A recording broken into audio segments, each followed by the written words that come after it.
Halo, selamat datang di Sapa Indonesia Malam. Kementerian Kelautan dan Perikanan (KKP) bersama TNI Angkatan Laut kembali membongkar pagar laut di Tangerang, Banten. Kenapa tidak meminta pemilik pagar laut yang membongkar sendiri? Padahal daftar HGB sudah jelas. Kami punya bahasannya di Sapa Indonesia Malam kali ini. Sorotan lainnya, Saudara, Ketua Satgas Perumahan Hashim Joyo Hadikusumo memastikan rumah yang dibangun dari investasi Qatar tidak gratis. Lalu pertanyaannya, apa bedanya dengan yang dikelola oleh pihak swasta? Kami bahas semuanya di Sapa Indonesia Malam hari ini bersama saya Audrey Chandra. Dan saya Radi Saputro, kita segera mulai Sapa Indonesia Malam hari ini.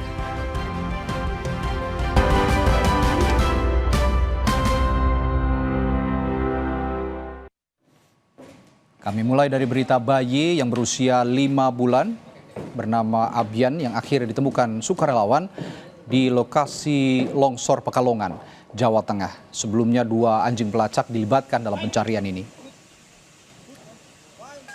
Saat longsor terjadi, bayi bernama Abian bersama kedua orang tuanya berada di dalam rumah. Jasad kedua orang tua Abian ditemukan terlebih dahulu oleh tim relawan. Longsoran tanah menimbun keluarga korban hingga kedalaman hingga mencapai 5 meter.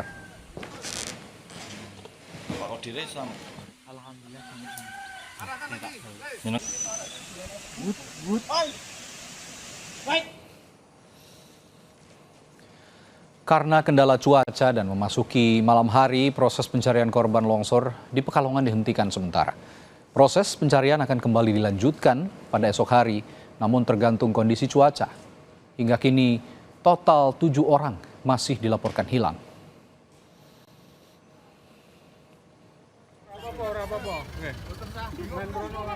Beberapa warga yang berada di lokasi rawan longsor juga terpaksa diungsikan ke tempat yang lebih aman.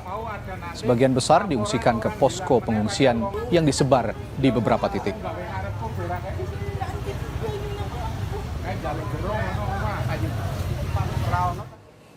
Kepala Badan Nasional Penanggulangan Bencana (BNPB) Suharyanto meninjau posko pengungsian bencana banjir dan tanah longsor di Petung Kriono. Kepala BNPB meminta tim gabungan terus mencari korban hilang hingga ditemukan. Juga sudah ada 600 orang Satgas, tolong betul-betul dicari sampai ketemu 7 itu. Sumber dayanya nanti BNPB dukung.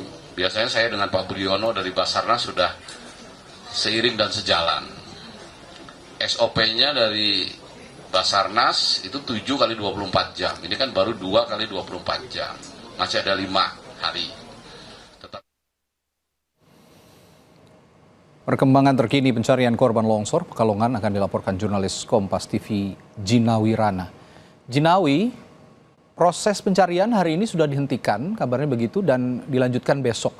Lalu kondisinya paling akhir seperti apa saat ini? Ya baik, pada sore hari ini memang ini cuaca sedikit mendung tapi belum juga turun hujan, dan saat ini menuju malam hari setengah 6 hari ini proses dari evakuasi dan juga pencarian korban diberhentikan untuk sementara waktu untuk dilanjutkan esok hari. Hal ini mengingat cuaca yang mendung dan ditakutkan akan turun hujan sehingga akan menimbulkan longsor kembali, di mana saat ini kondisi tanah dan timbunan longsor ini masih labil begitu, dengan jarak sekitar dari sini hanya bisa ditempuh jalan kaki sekitar 5 km, dan itu tidak memungkinkan untuk lajunya kendaraan karena di mana akses jalan menuju ke lokasi ini masih labil dan juga ada beberapa titik longsor di jalanan seperti itu. Dan untuk update terbaru ini dari jam 8 hingga jam 3 pagi ini kami sudah mendapatkan informasi bahwa ada setidaknya 3 korban meninggal dunia yang berhasil dievakuasi. Salah satunya adalah seorang bayi berumur 5 bulan laki-laki yang sudah dievakuasi dan sudah dibawa ke mobil ambulan untuk dibawa kembali ke keluarganya begitu. Dan kemudian kami mendapatkan informasi baru saja bahwa sudah ditemukan satu lagi korban meninggal dunia, namun ini masih dalam proses identifikasi, sehingga jika tadinya ada sekitar 20 korban meninggal dunia, Jika ditemukan baru saja ini berarti artinya ada 21 korban meninggal dunia yang sudah ditemukan, berarti 4 korban meninggal dunia ditemukan hari ini begitu. Namun ini juga masih informasi yang baru kami dapatkan dan ini masih dilakukan proses pendataan. Sehingga jika memang benar ada 1 korban meninggal dunia yang sudah dievakuasi pada sore hari ini berarti ada berkurang 1 orang yang dilaporkan hilang, berarti setidaknya ada 6 orang lagi yang akan dilakukan pencarian pada esok hari, seperti itu. Baik, lalu dengan kondisi pengungsian, kita juga ingin tahu kabar terakhir dari kondisi di pengungsian warga dan posko yang didirikan untuk warga untuk mencari keluarga. Sudah adakah keluarga yang juga mencari anggota keluarganya yang masih dinyatakan hilang, atau ada lagi anggota keluarga yang ditemukan di posko itu? Bagaimana aktivitasnya sejauh ini?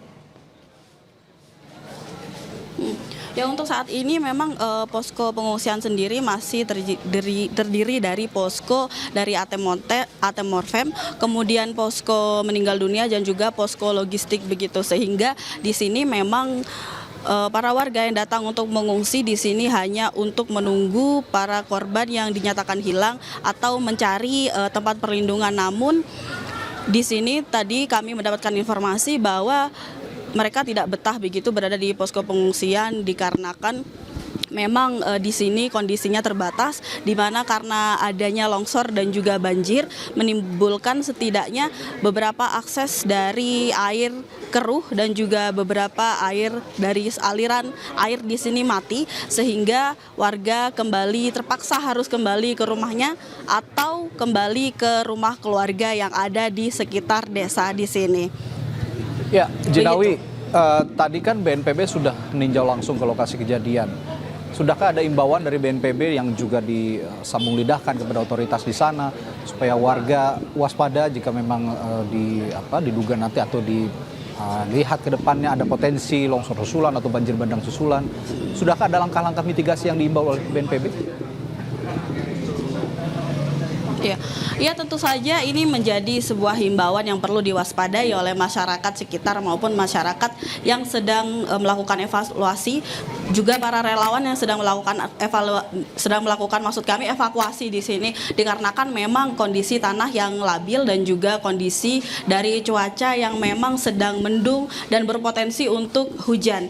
Nah, memang di sini ini memang selalu dihimbau untuk selalu waspada, di mana memang di sini di desa ini adalah desa terakhir yang artinya di sini terisolir karena beberapa akses dari desa ke desa ini terputus. Jalan setidaknya dari kota menuju ke lokasi ke sini setidaknya membutuhkan waktu 5 jam perjalanan, di mana semua jalan akses ke sini berlubang dan juga ada longsor kecil di sepanjang jalan, apalagi jalan dari titik di mana saya berdiri di sini di depan Puskesmas Petung Kriono menuju ke lokasi yang ada di belakang saya 5 km jauhnya itu berpotensi untuk longsor dan juga banjir, dikarenakan di sini memang daerahnya adalah lereng dan berbukit-bukit, juga di sini terdiri dari banyak lembah. Di sini memang dataran tinggi, namun ada juga desa-desa yang berada di daerah bawah, sehingga ini menimbulkan sebuah kewaspadaan karena memang tanahnya di sini labil dan juga banyak aliran sungai. Perlu diketahui juga di sini banyak air terjun atau curug begitu, dan juga banyak aliran sungai di mana tanahnya juga masih berupa tanah merah yang gembur seperti itu, sehingga mudah untuk tergerus air. Sehingga bagi warga yang ingin datang ke sini untuk membantu mengevakuasi ataupun juga mencari keluarganya pada hari ini ataupun esok hari dihimbau untuk tetap waspada seperti itu. Oke, itu tadi imbauan-imbauan yang sudah diungkapkan oleh BNPB dan juga disampaikan oleh reporter kami Jinawi Rana dari Pekalongan, Jawa Tengah. Terima kasih Jinawi. Saudara, pemerintah akhirnya melakukan pembongkaran pagar laut sepanjang 30 km yang membentang di pantai utara Tangerang, Banten. Selain melibatkan TNI Angkatan Laut, pembongkaran juga dibantu oleh kelompok nelayan. Pembongkaran pagar laut dilakukan sejak Rabu pagi. Sebanyak 2.000 personel gabungan dikerahkan dari TNI Angkatan Laut, Kementerian Kelautan dan Perikanan hingga 1.000 nelayan. TNI Angkatan Laut bilang menargetkan pembongkaran pagar laut sepanjang 5 km setiap harinya. Nantinya sisa bambu pagar laut ini akan disimpan untuk digunakan nelayan dan sebagian digunakan sebagai barang bukti untuk mengusut siapa dalam pemasangan pagar laut ini. Ya, hari ini karena mulainya dari siang, kalau di total 3 kali 7,5 minimal 5 kilo kita bisa bongkar. 5 kilo yang di sini. Ya, ini perlu saya sampaikan juga. Jadi untuk pelaksanaan pembongkaran pagar hari ini, jadi bukan tidak hanya dilaksanakan di Tanjung Pasir saja. Tadi ada 2 spot yang akan kita laksanakan. Spot pertama adalah di sini, kemudian spot yang kedua adalah di Kronjo. Demikian mungkin yang bisa saya sampaikan.